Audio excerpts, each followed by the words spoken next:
Kita bawa cerita tentang seorang Datuk Seri yang mengaku tidak bersalah dalam kes cubaan rasuah bekas Menteri KDN. Baik, kita baca.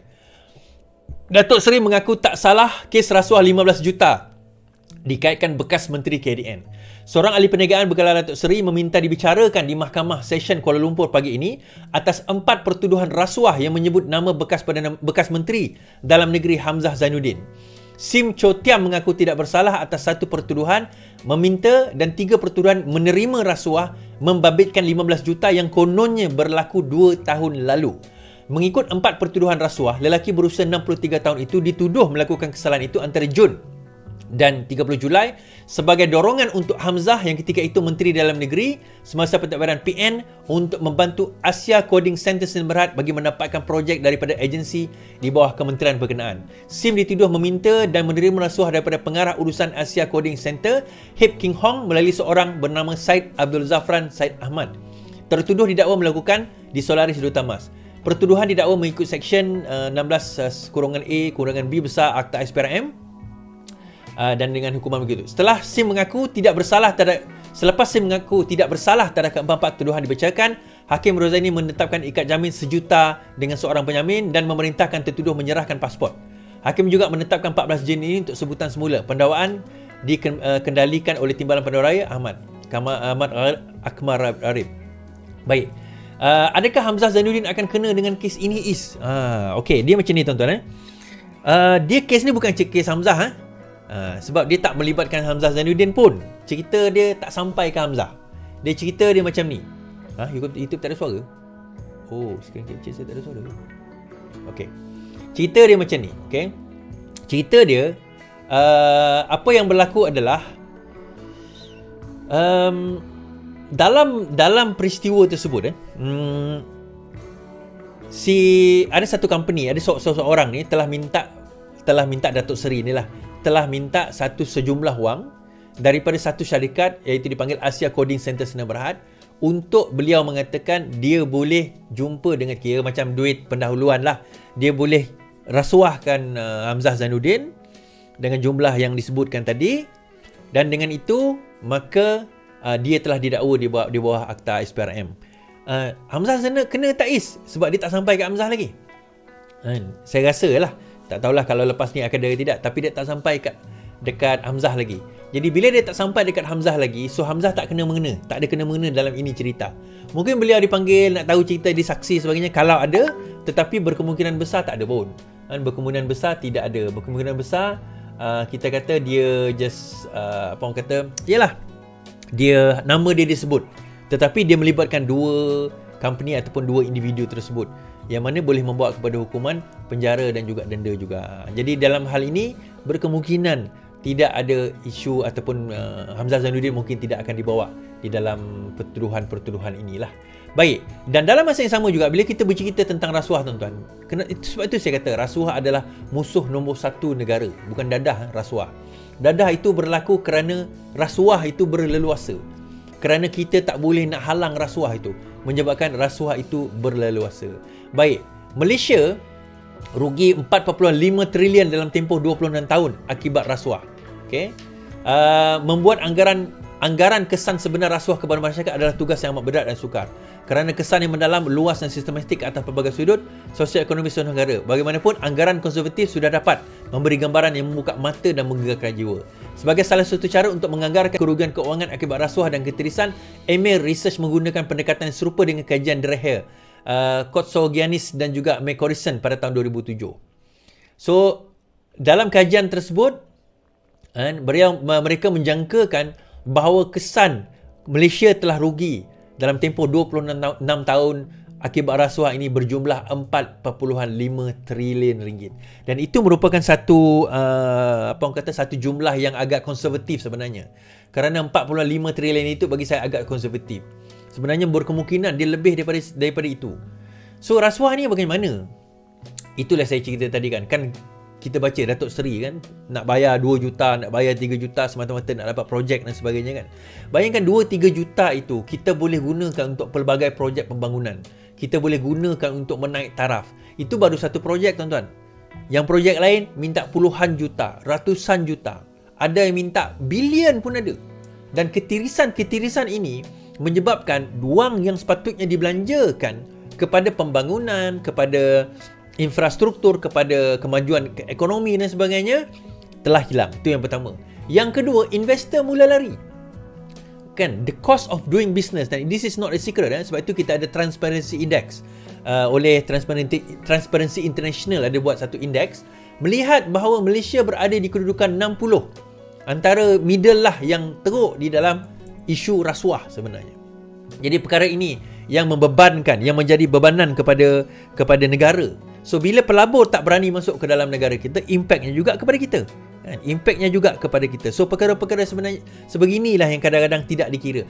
4.5 trilion, ni bukan bilion tuan-tuan, dia melibatkan trilion. So jumlah trilion itu adalah satu jumlah yang sangat besar. Satu jumlah yang sangat besar, dan bayangkan pembangunan yang kita boleh lakukan dengan 4.5 trilion. 4.5 trilion ni adalah 4 juta bilion. Kan? Maksudnya kalau kita bagi dekat Kelantan tu 7,000, kita boleh bagi Kelantan 1 juta kali 7,000 tu. Macam itulah. Ke 1,000 kali? Ke 1 juta kali? Saya pun dah lost count dah. Tapi satu jumlah yang besar tuan-tuan. Untuk pembangunan rakyat. And itu semua keluar di atas rasuah. Dan ini sebenarnya kenapa daripada zaman dahulu, pertama, rakyat ini sentiasa dimiskinkan. Kedua, rakyat ini sentiasa dibodohkan. Setiap kali akan ada agenda Melayu, akan agenda Islam. Agenda Melayu, agenda Islam. Agenda Melayu, agenda Islam. Oh, Melayu kita ni malas, Melayu kita ni lemah, Melayu kita ni dah jatuh, Melayu kita ni teruk, Melayu kita nak hilang kuasa. Itu semua cerita nak datang pilihan raya. Bila dia menang, akhirnya yang kaya dia.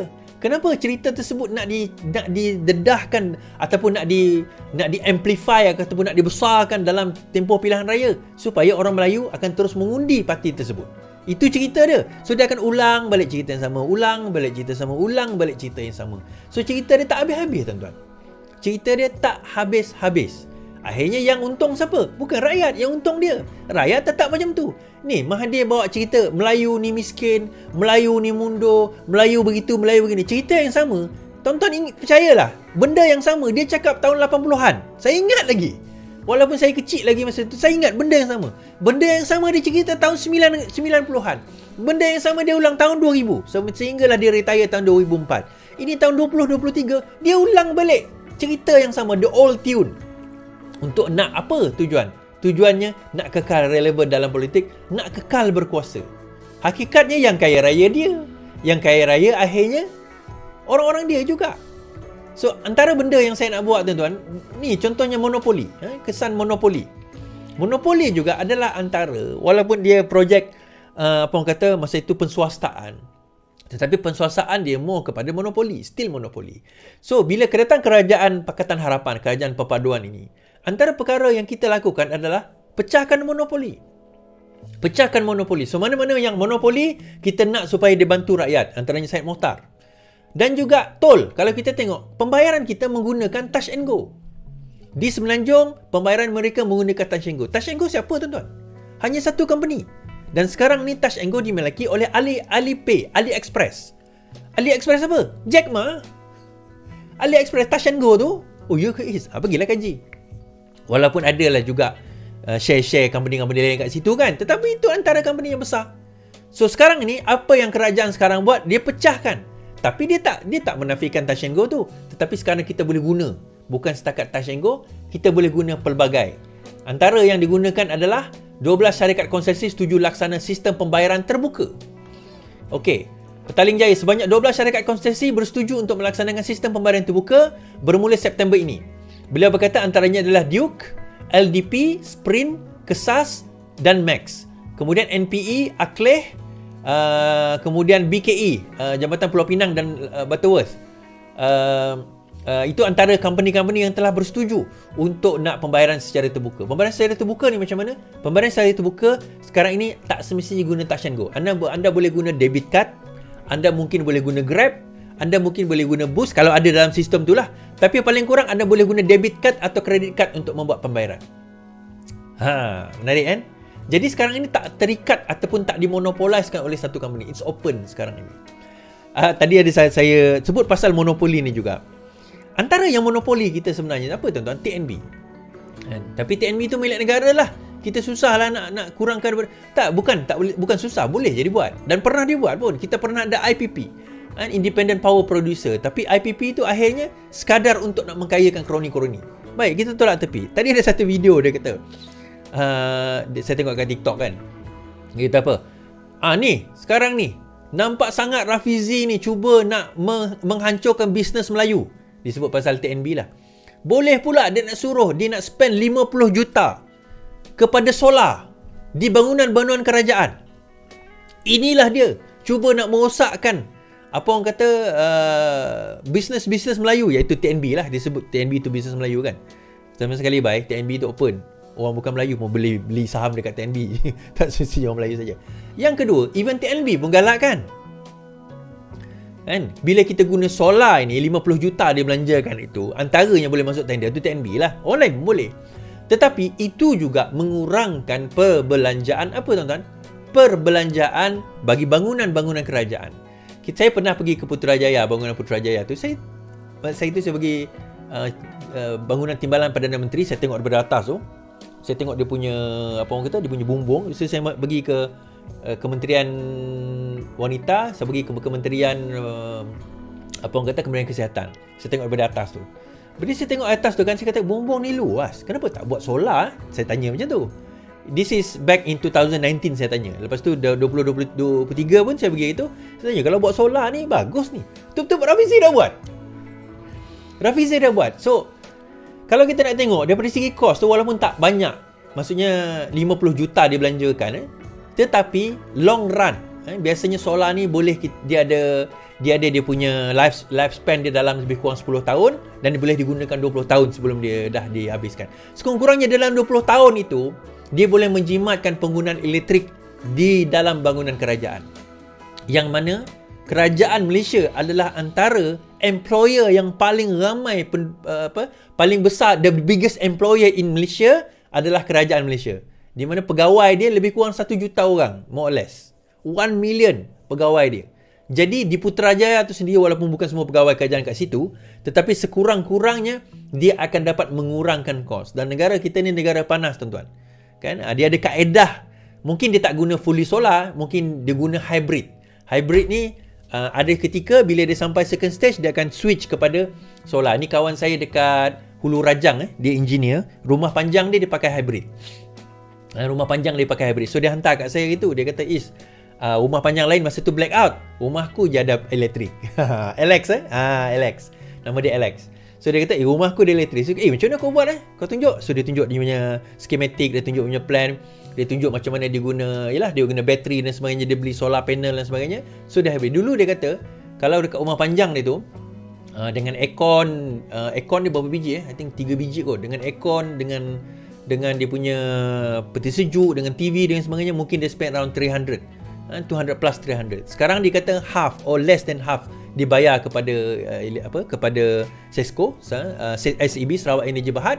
Sebaliknya more than that dia spend untuk pembelanjaan tu, tapi untuk dia buat solar dan sebagainya. But in the long run, benda tu menjimatkan bagi dia. Jadi dan dalam keadaan tak ada apa orang kata, tak ada electricity, rumah dia ada electricity. Menarik